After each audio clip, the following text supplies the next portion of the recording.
Assalamualaikum warahmatullahi wabarakatuh. Salam sejahtera bagi kita semua.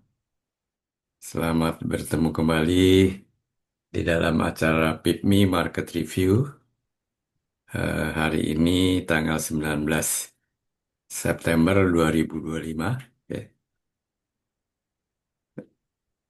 Ini merupakan saya kira suatu apa PIPMI Weekly Market Review yang sangat istimewa, di mana dalam satu minggu terakhir ini IHSG betul-betul dalam keadaan strong uptrend ya. Ini saya kira efek Purbaya Sadewa atau bukan saya tidak tahu ya. Tapi walaupun demikian, apapun efeknya, ya kita manfaatkan gerakannya. Setuju ya, kita manfaatkan gerakannya dan berdasarkan fluktuasi tersebut, kita lakukan investasi maupun trading. Baik, saya sampaikan dulu agenda hari ini. Ya, sekarang pertama dengan sirinya gambaran teknikal IHSG hari ini dan minggu terakhir ya. Lalu faktor-faktor sentimen, uh, sentimen maupun faktor fundamental. Yang ini mungkin akan dijelaskan lebih rinci oleh Pak Kiswoyo nanti ya. Saya hanya akan me- menyentuhnya secara singkat ya. Demikian juga faktor-faktor apa saja yang mempengaruhi IHSG dari sekitar, baik itu faktor global ataupun regional. Lalu kita melihat juga ya sedikit analisa sektor dan sektor-sektor lainnya. Maaf, saya ada gangguan ada gangguan suara dulu. Saya akan tutup pintu.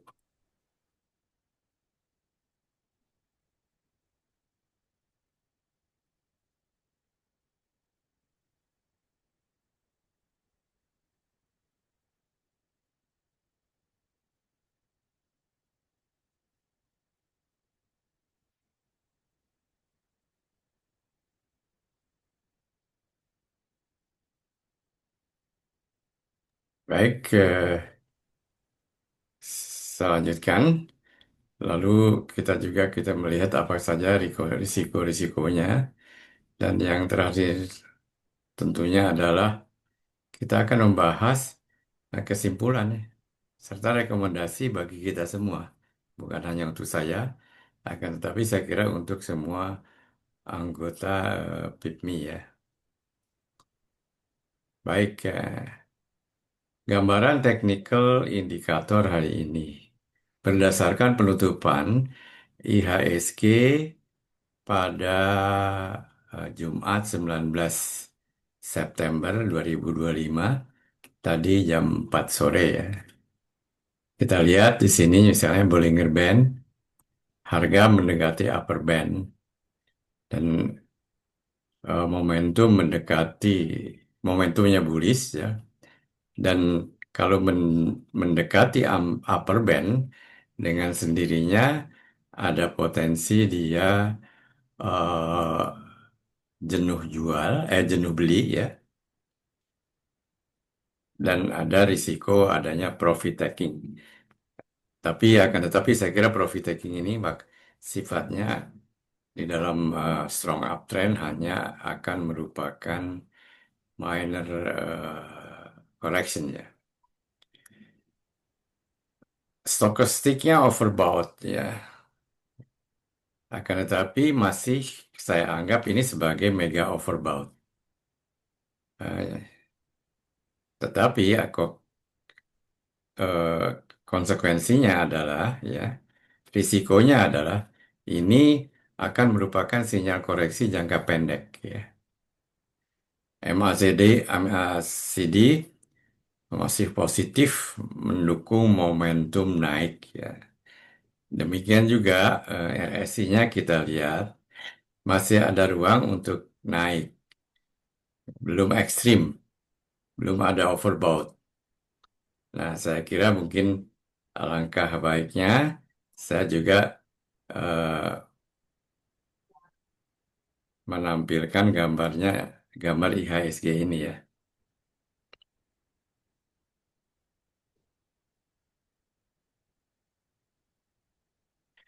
Nah, kita melihat kalau dari berdasarkan penjelasan-penjelasan sekali, eh, berdasarkan penjelasan-penjelasan tadi, jelas-jelas bahwa IHSG sedang dalam keadaan strong uptrend. Ini kita lihat keadaannya very strong uptrend ya.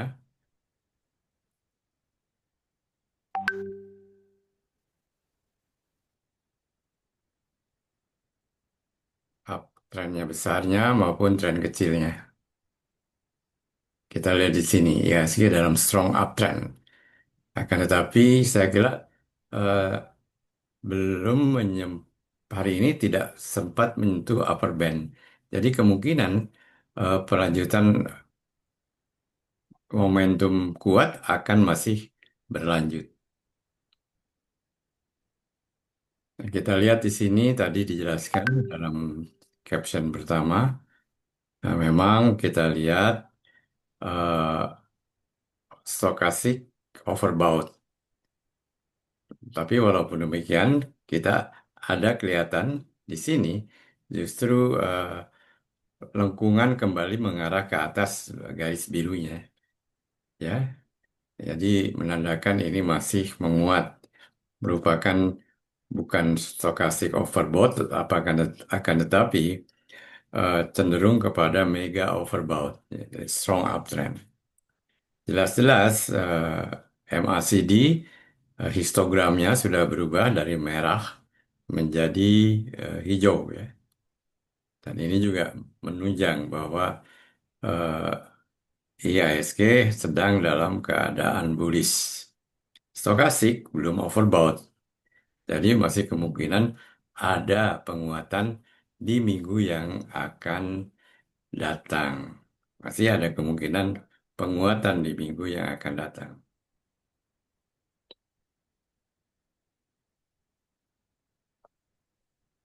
Tadi sudah saya jelaskan gambarnya. Tapi selanjutnya, support resistance. Support utama adalah di 7.700 dan 7.800. Resisten kunci adalah 8.100, 8.150. Ini berdasarkan perhitungan-perhitungan yang kita lakukan, apakah berupa Fibonacci dan lain-lain ya. Dan ini kalau resistennya dan menuju resisten kunci 8.100, 8.150, jelas-jelas IHSG merupakan em, menjadi sangat bullish. All time high sudah dilampaui dan saya kira all time high demi all time high baru akan akan dicapai ya. Walaupun demikian, kita harus hati-hati. Biasanya di dalam market talk ada potensi untuk profit taking. Walaupun demikian, profit taking ini sifatnya di dalam keadaan strong uptrend itu akan merupakan koreksi yang sifatnya koreksi ini lebih pendek dari uptrendnya, ya. Koreksinya itu sedikit ya. Dalam uptrend, koreksi selalu lebih kecil, ya, lebih pendek daripada reaksi ke atas yang kita lihat di sini misalnya. Kalau kita lihat ini uptrend ya. Lalu ada koreksi. Koreksinya biasanya pendek demikian. Uptrend membentuk higher high, higher low lagi, ada koreksi lagi, tapi lebih pendek. Dan selanjutnya, ya, aksinya akan menjadi lebih panjang lagi. Ini adalah sifat daripada Dow teori ya. Atau istilahnya eh, apa yang diterangkan dalam Dow teori di dalam strong uptrend, koreksi selalu lebih pendek daripada aksinya. Nah, ini. Itu penjelasan saya. Jadi meskipun ada potensi eh, ada potensi koreksi, tapi koreksinya mungkin akan ringan saja. Kalaupun demikian, kita harus tetap berhati-hati ya. Jika gagal break, potensi pullback ke 7.900 maupun 7.800. Pullback ini adalah, kalau menurut saya, merupakan satu ancang-ancang untuk loncat lebih tinggi lagi. Mudah-mudahan efek dari Purbayasa Dewa maupun stimulus dari pemerintah benar-benar terlepas dari eh, komentar negatif maupun positif. Kita tidak usah melihatlah komentar negatif dan positif. Lihat gerakannya aja. Kalau dia bullish, kita lakukan apa? Kalau kita bearish, kita lakukan apa? Kalau jika bearish, apakah itu merupakan bearish ringan, koreksi, atau bearish berat? Bearish berat, ya kita akan jadikan itu sebagai suatu kesempatan untuk mencari saham-saham yang murah. Jadi, apakah itu painkiller, apakah itu stimulus itu merupakan betul-betul akan mengembangkan ekonomi? Udah, lupakan saja. Kita lihat aja naik turunnya, kita ikuti, ikut arus sajalah, ya. Daripada eh, mendengar influencer A, influencer B yang satu negatif, yang satu positif, udah, lupakan hiruk pikuknya. Kita kita istilahnya fokus kepada gerakan pasar. Fokus kepada gerakan pasar dan antisipatif. Apa yang kita lakukan jika dia naik, apa yang kita lakukan jika kita turun. Cukup itu, permainan kita hanya di situ. Tidak mikirkan siapa Purbaya, tidak mikirkan siapa lawannya dan lain-lain. Ya. Kita ikuti aja gerakannya IHSG, gerakan pasar. Itu saran saya ya. Selanjutnya, nah ini mungkin akan disampaikan oleh eh, Pak Kiswoyo secara detail nanti ya. Pemerintah akan meluncurkan stimulus ya, program 845 16 triliun ya. Bank Indonesia memangkas suku bunga, kita sudah tahu ya. Peluang easing lebih lanjut. Pertumbuhan ekonomi diharapkan 5-12%, 12% di atas ekspektasi. Stimulus ini akan menjaga daya beli dan mempercepat pertumbuhan. Dan ini juga kita lihat aja nanti apa yang terjadi di market. Kalau terjadi pertumbuhan ya IHSG naik. Kalau naik, lihat indikatornya. Lalu kita ngambil kesimpulan berdasarkan indikator tersebut. Itu selalu yang eh, saran saya yang dijalankan. Karena apa? Indikator-indikator itu adalah dia biasanya bergerak lebih cepat dari fundamental ya. Karena istilahnya dalam technical analysis dan teori harga maupun charts itu discount everything, telah mendiskon segalanya, telah memasukkan segala situasi di luar yang menyebabkan harga itu naik atau turun. Nah, sentimen global dan regional. Ketidakpastian, ya, ini malah ada berita misalnya dari Prakash, bukan Pak Prakash,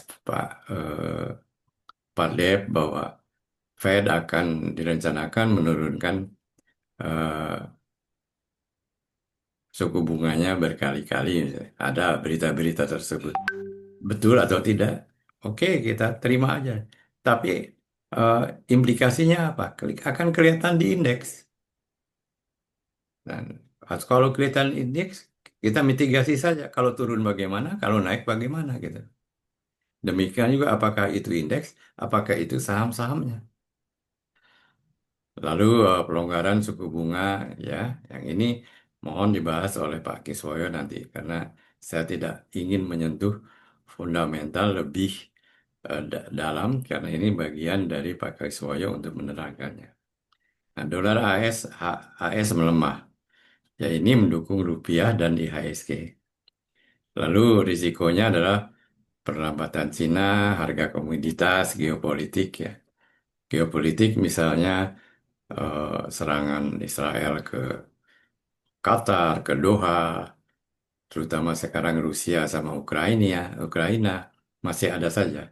Lalu Israel dengan Hamas dan lain-lain. Lalu yang kita harus perhatikan juga sekarang katanya eh, demo Indonesia menular kemana-mana, ke Karibia, ke Ekuador, ke Perancis, ke Nepal dan banyak negara lain, sampai ke Australia. Biarkan aja, kita lihat aja gerakan pasar kita. Kita jangan melihat terlalu hiruk pikuk di luar. Kita lihat aja gerakan pasar kita bagaimana. Dan kita belajar ilmunya ya. Nah, sektor perbankan masih tertekan ya.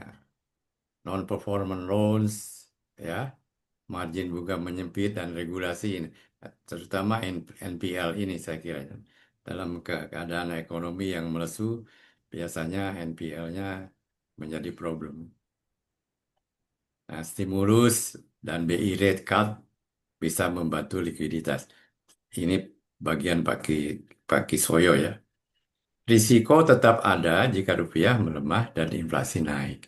Itu saya kira merupakan suatu indikator yang harus kita perhatikan dikaitkan dengan masalah-masalah yang sifatnya fundamental. Sektor penunjang, kita melihat konstruksi infrastruktur didorong oleh stimulus. Manufaktur investasi tetap meningkat.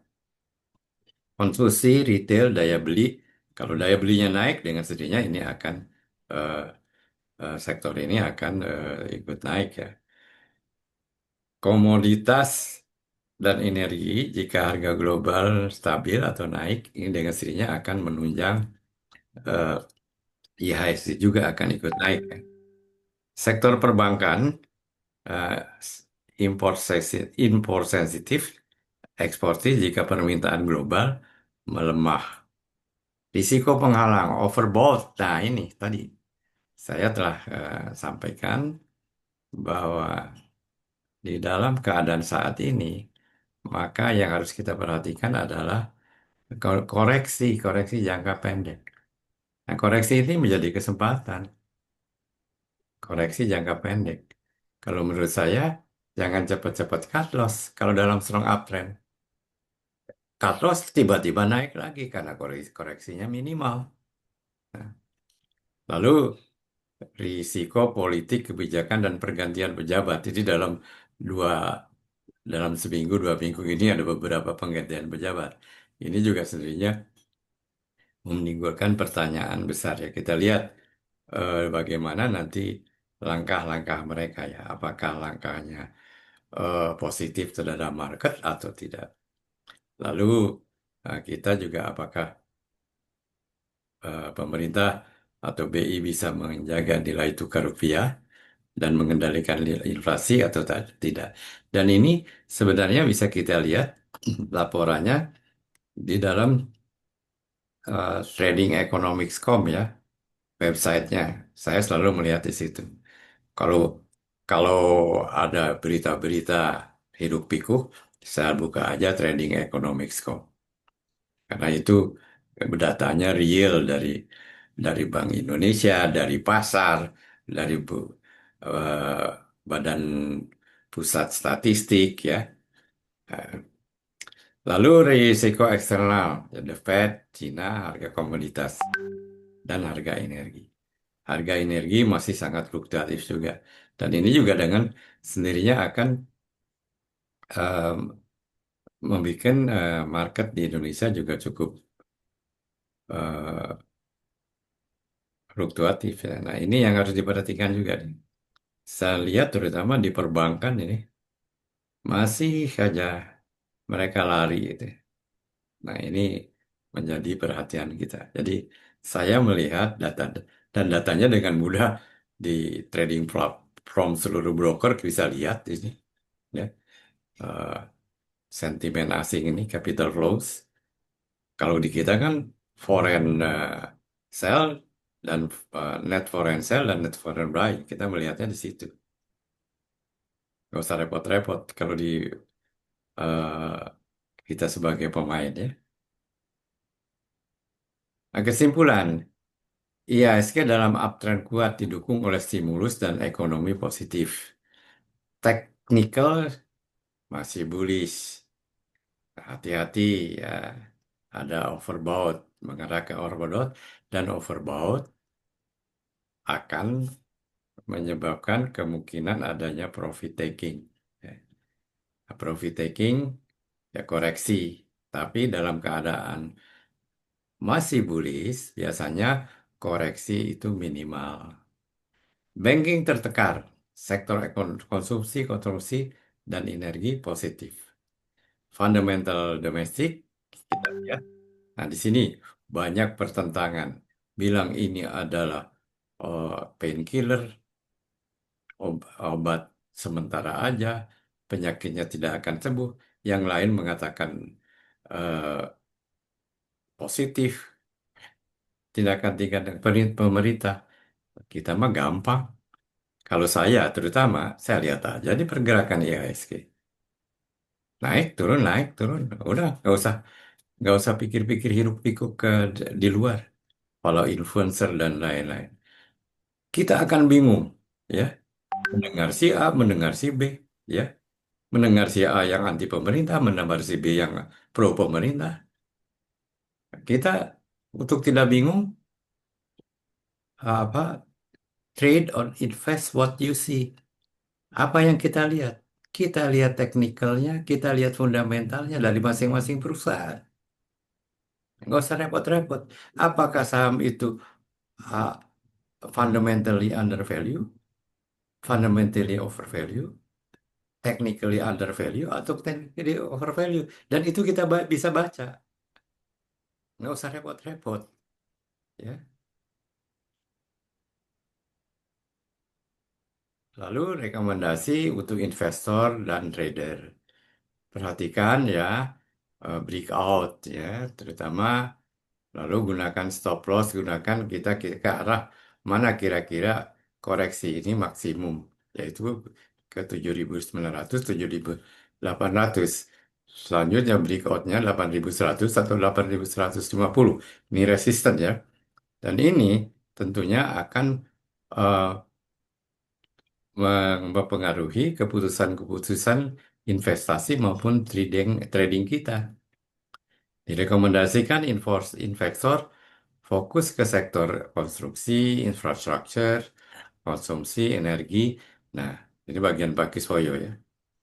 Lalu bagaimanapun ya, diversifikasi is a must ya. Ya, diversifikasi ya. Eh, saya sendiri diversifikasinya saya perluas. Di dalam investasi trading pun saya diversifikasi ya. Saya diversifikasi scalping, intraday, swing trading, dan investasi. Waspada risiko global dan kebijakan mendadak. Rencana tindak lanjut, analisis harian support resistance volume breakout, monitoring stimulus pemerintah, implementasinya. Implementasi ini sangat penting untuk dimonitor terus nih. Pemerintah mengeluarkan stimulus, ya, tepat sasaran atau tidak ya. Kalau tepat sasaran ya dengan sendirinya bagus. Tapi kalau tidak, contohnya bank bingung kebanyakan likuiditas, itu juga merupakan suatu problem. Nah ini Pak Kiswoyo lah, amati capital flows asing ya. Dan kalau kita di pasar modal ya kita lihat net foreign buy dan net foreign sell dan itu semuanya ada informasinya ya. Nah, ini namanya sensitivity analysis ya. Kita bikin simulasi portofolio. Apakah skenario optimis, moderat, maupun pesimis. Kita harus bikin simulasi. Pada waktunya kita akan bikin presentasi atau pelatihan membuat simulasi portofolio ini. Sebagai penutup, IHSG masih menawarkan peluang momentum bullish, ya, tapi rentan koreksi karena overbought, ya. Tetap harus kita berhati-hati. Sentimen global juga harus kita perhatikan, ya. Demikian saya kira ulasan saya, ya. Selanjutnya, waktu saya serahkan kepada Pak Kiswoyo.